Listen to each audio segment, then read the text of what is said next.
time to get the job done.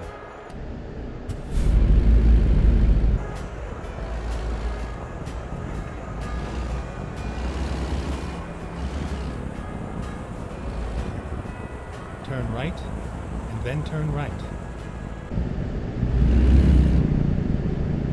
Okay, let's find a new route.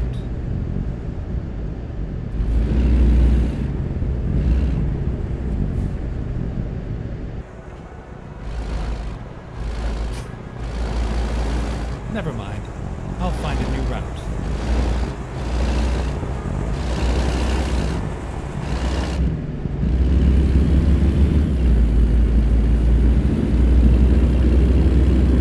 Get ready to turn right.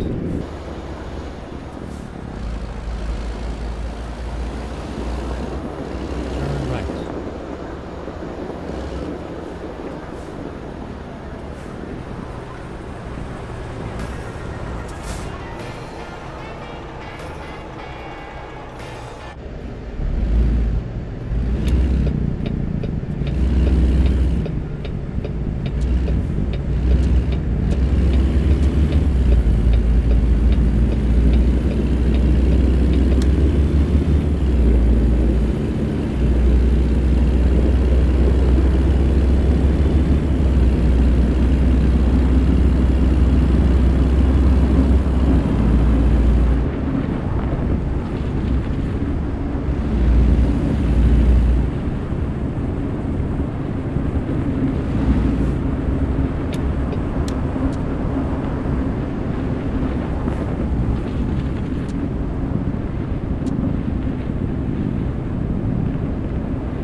Get ready to turn left.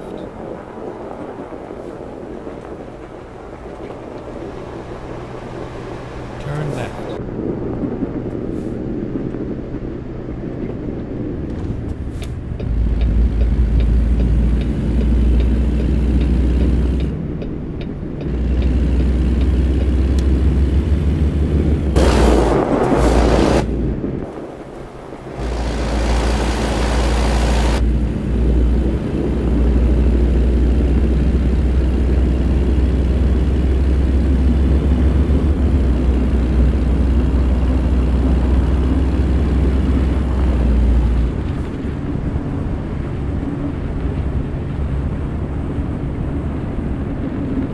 Get ready to turn right.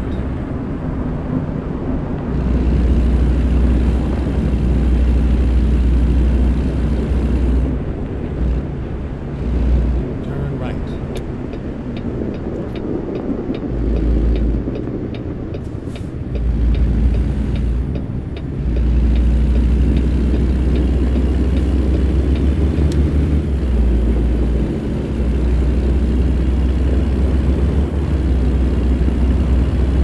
Get ready to turn left.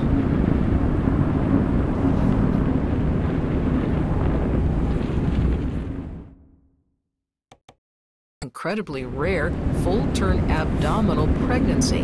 From member station LA, as Kevin Tidmarsh explains. Susie Lopez discovered she was pregnant during a routine checkup for a large ovarian cyst that was slated to be removed. Soon after breaking the news to her husband, Lopez felt abdominal pain. They went to Cedars-Sinai in Los Angeles, where doctors found the fetus had fully developed far outside of her uterus.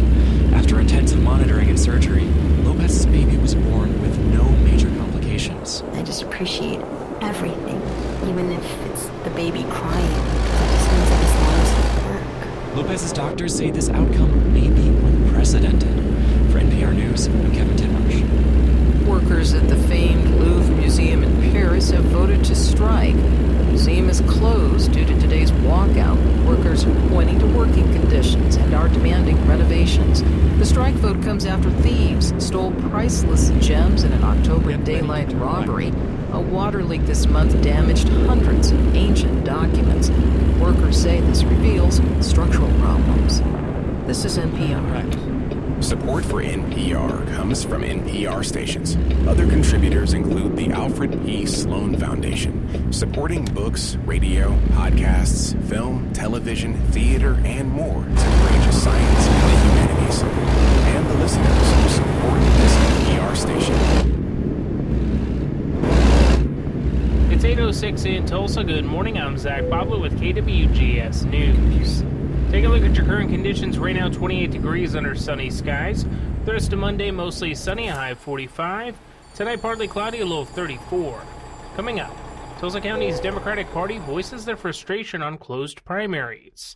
And later this hour, construction is set to begin on a new North Tulsa housing development. Stay tuned to KWGS for these stories and more. Defense Secretary Pete Hegseth is attempting to tightly control the news that comes out of the Pentagon. The new press corps is now mostly made up of conservative outlets and allies, as legacy media refused to new rules that would restrict their work. What does this massive change over Pentagon access mean for accountability, press freedom, and our democracy? The Pentagon and the press, next time on 1A. Join us this morning at 9 on Public Radio 89.5. Support for Public Radio Tulsa is provided by Philbrook Museum of Art, presenting the first career retrospective of Tulsa artist Patrick Gordon, featuring large floral paintings and powerful portraits. Wallflowers covers more than 50 years of the artist's career through January 3rd. More at philbrook.org. A listener-supported service of the University of Tulsa, Public Radio 89.5, KWGS HD1, Tulsa. It's Morning Edition from NPR News. I'm Steve Inskeep in Washington, D.C. And I'm Martinez in Culver City, California. A person of interest who had been detained following a deadly shooting at Brown University is being released. 2 students were killed and 9 others injured in Saturday's attack at a building where students had been preparing for exams. In a moment, we'll speak with Homeland Security expert Juliette Kayyem, whose daughter is a Brown alum. We begin with the facts. Reporter Paul C. Kelly Campos of Ocean State Media has been covering the story. Joins us now from Providence. Paul, what is known about the person of interest and what changed with that person? Well, he'd been detained Sunday morning at a hotel in the town of Coventry, Rhode Island, which is about 17 miles outside of Providence. But late last night, Mayor Brett Smiley said that they had the wrong person, and he's due to be released. Rhode Island's Attorney General Peter Neronha also explained last night that following a detailed analysis of the evidence, there was no basis to consider him a person of interest. This is what these investigations look like. I've been around long enough to know that sometimes you head in one direction and you have to regroup and go in another. And that's exactly what has happened over the last 24 hours or so. Providence Police Chief Oscar Perez is asking residents to share any potential leads or security cam footage that could help find the suspect at large. The suspect was able to escape after shooting multiple people in a classroom. Attorney General Neronha said that he's been in contact with FBI's Director Kash Patel about the person of interest to be released. Okay, well, what's known about the victims? Well, Mayor Smiley did not share the names of the victims at yesterday's press conferences, as he said that some of the families or relations of the victims have not yet been notified or been made aware of the situation because of holiday travel. Smiley said that he spoke with some of the wounded yesterday. One individual has been discharged. One individual remains in critical and stable condition, and the other 7 are in stable condition. The mayor said that the city will offer people mental health programs and trauma response resources. How are people in Providence, Rhode Island reacting? The community's been rattled by the shooting. Christmas tree and menorah lighting ceremony that had already been scheduled at a nearby park in Providence yesterday evening shifted to being a memorial for the shooting victims. Angie Joe is a Providence resident whose sister goes to Brown. Just shock and so much sadness that, it really shouldn't be this way. Brown is nestled in the middle of a residential community. Yesterday, as I walked through the campus, I observed students embracing and supporting each other as I passed by. Every single person I talked to was tearful. Many were visibly distraught, shaken, and deeply frustrated. Brown University med student Anna Nguyen said he was in the middle of exams when the lockdown order came in. Unfortunately, this is like a second school shooting that I've been to. My last one was at my undergrad. And I feel like something this unimaginable is happening way too often. Paul, you mentioned earlier this is happening during finals at Brown. What is going to happen with that? For the time being, Brown has canceled all final exams. And late last night, authorities said they were starting to collect and look into new leads and evidence. Mayor Smiley also stated that people in Providence should expect to see an increased police presence in the coming days. But he insisted that he does not believe residents are in danger. Okay, reporter Paul C. Kelly Campos of our member station, Ocean State Media in Providence. Paul, thank you. Thank you. Now we turn, as we sometimes do, to Juliette Kayyem, who's faculty chair of the Homeland Security Project at Harvard's Kennedy School of Government. Good morning. Good morning. What do you think about when a person of interest is detained and then released, as happened here? Well, it's not uncommon for there to be a sort of detention as a person of interest. What was uncommon as the day unfolded yesterday was that nothing seemed to be progressing. They had gotten him in the early mornings of Sunday, and you know, look, this investigation is under the spotlight, so everyone is going to assume a person of interest ends up being the suspect or the shooter, and that didn't happen here. When I watched the news conference last night where they said he was being released, and while, you know, they're back on a manhunt, I have to be honest with you, from the evidence that has at least been made public, no good picture of him, no identification, no one seems to be coming forward saying, I might know this person. It's not even a manhunt yet. I think they're still trying to even figure out the race and identity of who it was that walked into that room. You may be answering my question then, but I was sitting here wondering what, if anything, do they have to go on here? I think I answer that question with how surprising it is. It seems that they have very little. Look, I know Brown University. My daughter is an alum. I'm in Rhode Island now. I spend a lot of time here. I know the community. There are video cameras everywhere around that university.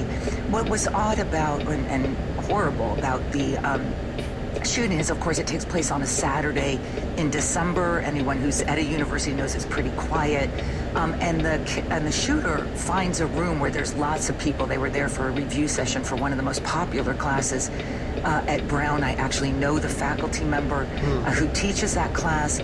And from what we know, there's no pictures of him in the room or leaving. He seems to just sort of, you know, left like a ghost. And without an identification that can narrow it down, they're really stuck with sort of ballistic information, trying to identify, you know, trying to figure out if the bullets lead to anyone, or if someone comes forward from a very grainy picture that they allege is the killer, but it's all from the back. Unless you know the person's gait, you're not going to come forward and say, I know who that person is. Having been connected to Brown in the way that you mentioned, you must be hearing things from the broader Brown community, from other parents and so forth. Yeah, I mean, this was a weird one. I mean, this is going to sound weird and horrible maybe to listeners, but people like me who help the media on TV or radio or writing, we have what we call what's the dead person beat. That sounds horrible and heartless. It's not meant to be. It's just a sort of sarcasm that people like me have because of the unrelenting nature of violence and terrorism and homeland security threats that occur. And most of them are very distant to me. So I'll get a phone call. You know, can you get on air? Can you write something when something bad happens? The first phone call I got for this one was my daughter, who was getting text from people who she knew who were still on campus. She had graduated, about the lockdown. I then go into, I have to verify this mode. And so I'm getting lots of incoming money that not accurate, because 20-year-olds will hear things that are not accurate, but certainly showed me how that sort of disinformation, the stuff, the incoming often is wrong. So it felt intimate in terms of how I know the community, how I know the campus, I know all the key players in law enforcement here, and and close, honestly.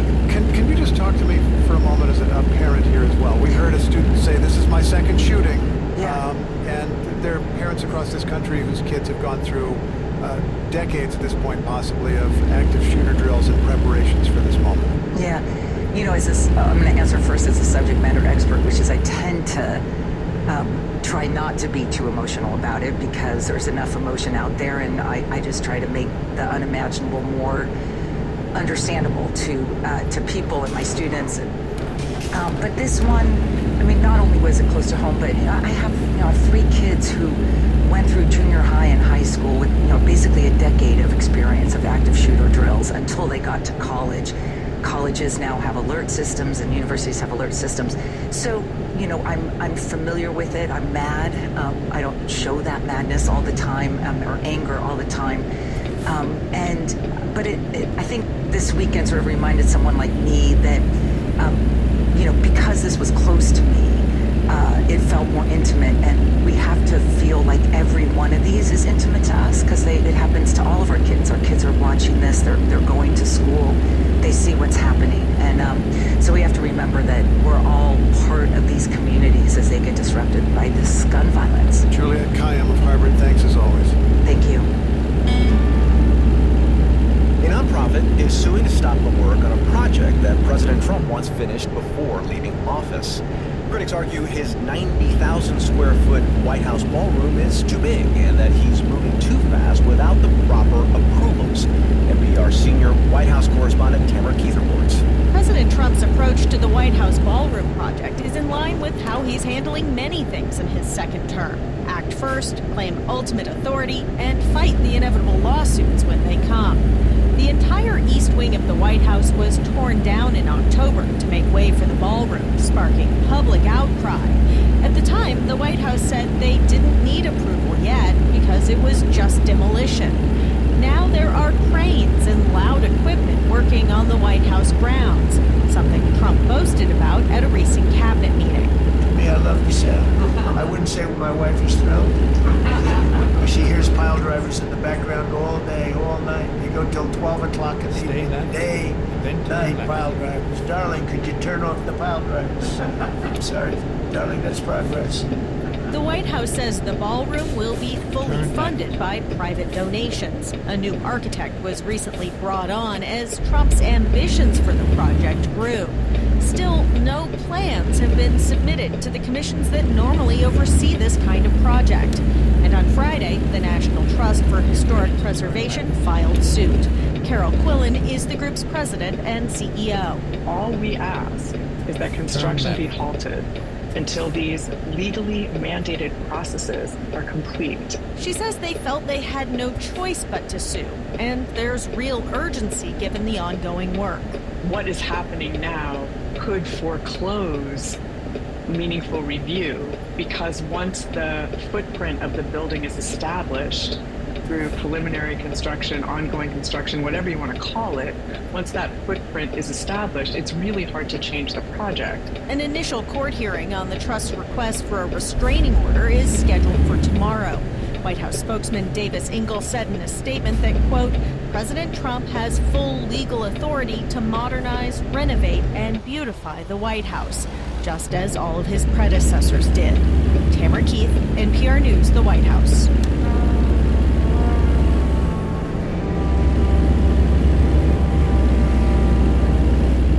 This is NPR News. This is KWGS News at 8:19. I'm Zach Boblet in Tulsa.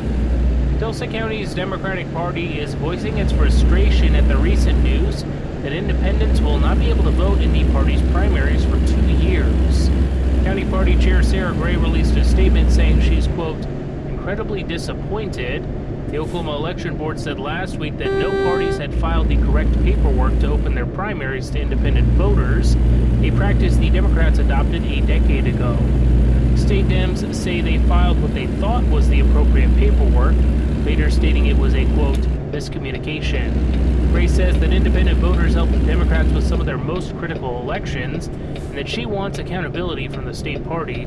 She also encourages voters to support a proposed state question that would open all primaries in the states. The executive director of Oklahoma City's Black Lives Matter chapter is accused of embezzling millions of dollars meant to pay bail for people arrested for advocating for social justice. Sarah Pfeiffer has more. Prosecutors say BLM OKC Executive Director Cherie Dickerson deposited more than $3 million in returned bail checks into her personal accounts. Black Lives Matter had raised the funds to post pre-trial bail for people arrested during racial justice protests after the 2020 murder of George Floyd. Returned funds were to establish a revolving fund for people who couldn't pay bail in the future. But the indictment says Dickerson instead used money to pay for recreational travel, a personal vehicle, 6 real estate purchases, and tens of thousands of dollars in retail spending. Dickerson faces 20 counts of wire fraud and 5 counts of money laundering. In Oklahoma City, I'm Sierra Pfeiffer. This is KWGS News on Public Radio 89.5 and online at publicradiotulsa.org. Support for NPR comes from this station and from the NPR Wine Club, now shipping to additional states. Whether purchasing a few wines or joining the wine club, every purchase supports NPR. Available to adults 21 or older. NPRWineclub.org. From the Robert Wood Johnson Foundation, RWJF is a national philanthropy. A privilege